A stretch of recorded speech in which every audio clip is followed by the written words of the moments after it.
Happy Wednesday, everyone, and welcome back. It's the beginning of the year where a lot of people want to start new habits. One of them could be journaling. I know that's on a lot of people's lists. I know that's something that I want to do more of as well.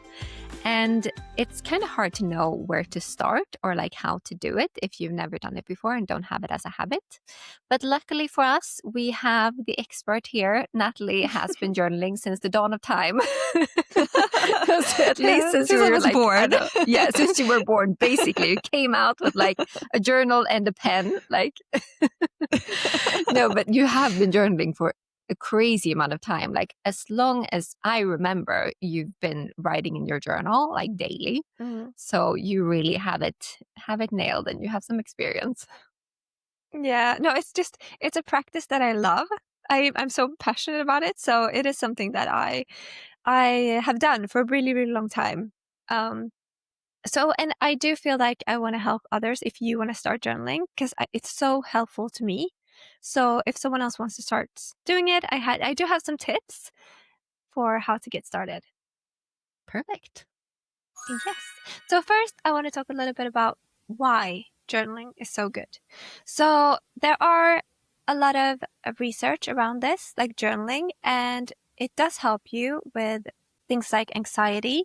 If you overthink easily, it helps with mental clarity, self-awareness, and reflection.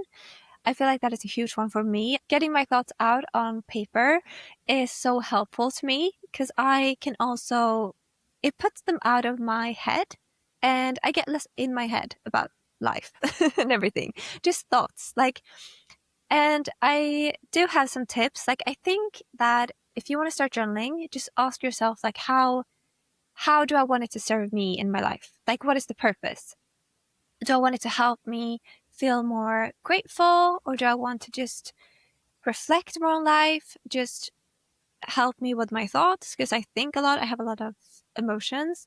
I think for me, a really, really good exercise that's basically how I journal every morning is I will brain dump.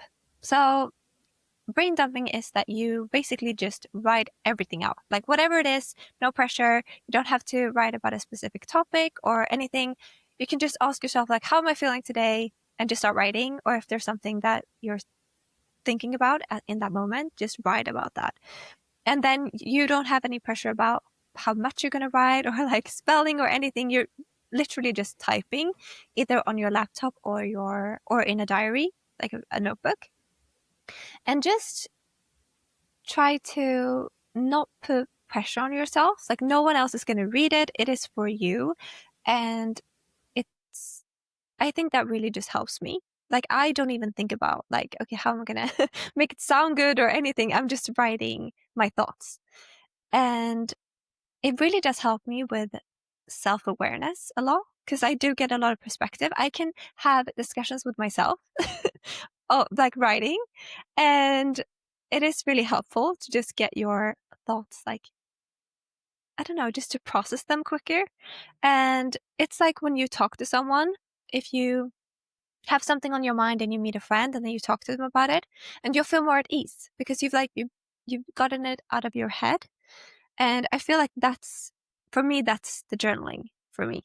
I can talk to, but I talk to myself. But it does really help. Yeah.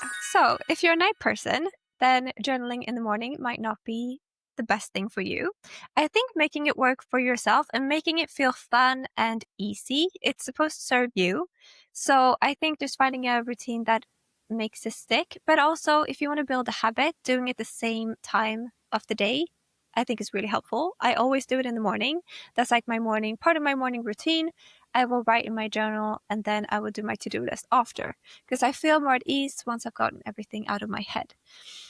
But for someone else, if you're a night person or maybe you struggle to fall asleep at night and you have a lot of thoughts, then it might be perfect for you to do it in the evening. Maybe you have a journal kept on your nightstand table, and you will use that to just get your emotions out and then fall asleep more easily.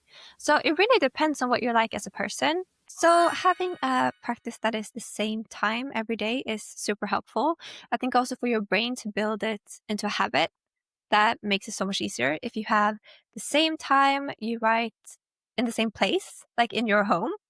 And if you also use the same notebook or laptop, if you prefer to write on that, just making it a habit that looks the same will make it easier to make it automatic for you. And also in the evening, I know some people love to have a gratitude journal, so that is also something you could try. I think gratitude is such a good topic to have when you're writing because it really puts you in a good energy. So if you don't know what to write, you can write about things that you're grateful for, or you can just write about how you're feeling today.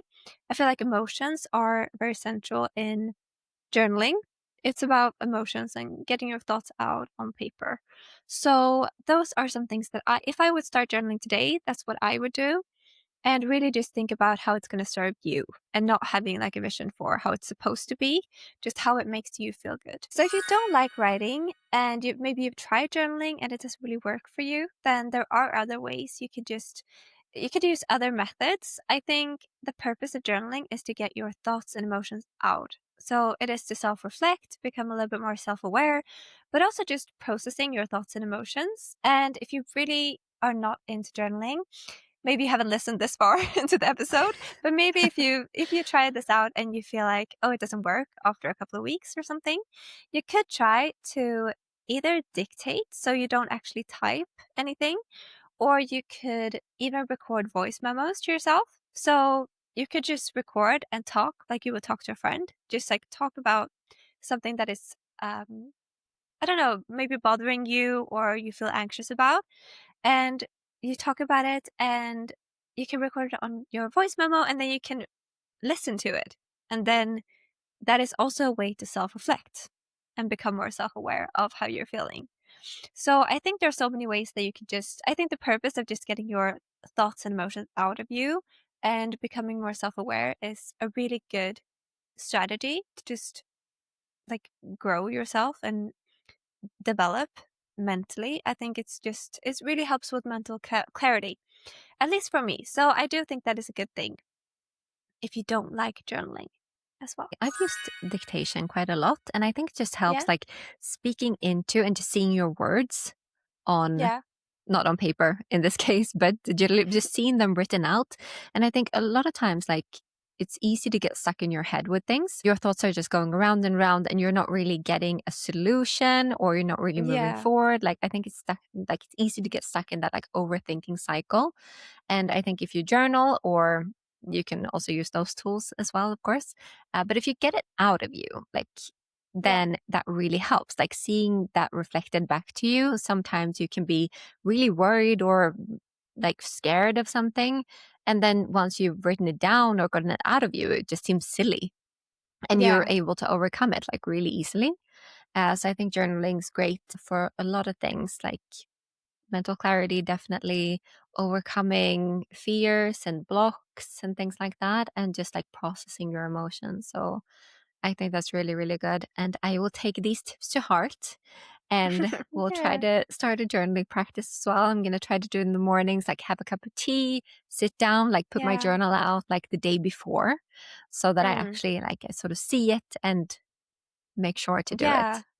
That is a good thing as well. Keep it on your table. Like if you have a physical, like a notebook, keep it in the same place or on your desk. So you will always see it. Definitely. And I think like if you want to just start with this super small, I think Natalie, what you said about gratitude, I think is great. Like I used to do Yeah. that as well. Now I usually think it instead, but Yeah. try to like either when you go to sleep or in the morning, think of like 3 things you're grateful for. And the better version of that is having like a notepad by your bed, and when you wake up or when you go to sleep, or both if you want, to actually write down 3 things that you're grateful for, or 5 things, or 100 things if you feel like that. But I think that's really good. And like, it's a good way to start, because that's just writing a few words, and then maybe you can get into brain dumping and things like that, as a habit, like writing in the morning or evening. Yeah.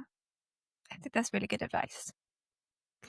So, thank you so much for listening to this episode. We hope that you liked it. And if you want to start journaling, I hope that this gave you some new tips and ideas on how to start. And we will see you in our next episode next Wednesday. Bye. Bye.